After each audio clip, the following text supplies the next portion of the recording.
ቀጣይ ምስክር ግባ። እሺ ሰላም። ስም ማን ነበር? ቶንኮሱ። እሺ ቶንኮሱ። እሺ የገዳዩ ምስክር ነህ? እሱ ነው የጠራኛው። እዛ ቦታ ላይ ነበር? ከሱ ቀድሜ ነው የደረስኩ። እንደው ቀድሜ። እሺ ቀድመህ እዛ ነበር ከዛ ቦታ ላይ? እሺ ስንት ሰው ነበሩ? ይሄ የሞተው ከገዳዩ ጋር ተጣልተናል ከዚህ በፊት።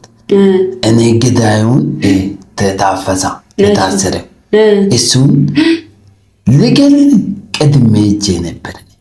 እሺ ከዛ ተደበቅኩ። ከአንዱ ጋር የተጣሉ ነበር። እሺ ከዛ ሲጣሉ ምን አደረኩ መሰለሽ? እኔ ታፈሳ መስሎን ተሳስቼ ያኛውን የሞተውን በዱላ 2 ቦታ መታው። እዚህ ጋር እሱ ወደቀ እኮ። አንተ ነህ ገዳዩ ማለት ነው? ያኛው ሳይሆን አንተ ነህ የገደልከው? አይደለም። ስመታ ወደቀ፣ ጸጥ አለ እኮ። አንተ መተኸው እኮ ነው የወደቀው? አይደለም። ከኔ በፊት ከዚህኛው ከገዳዩ ጋር እየተጣሉ ነበር አይደል? በሱ ንዴት ነው የሞተው። በሱ ንዴት? በንዴት አልሞተም፣ በመታኸው ነው የሞተው። 2 መታው እዚህ ጋር። ጭራሽ 2 ጊዜ ነው የመታኸው? ወደቀ፣ ጸጥ አለ። እሱን አስይዘን እሱንም እስር ቤት አስገቡልኝ፣ ይታሰር። ቆይ ልንገርሽ፣ ቆይ አንድ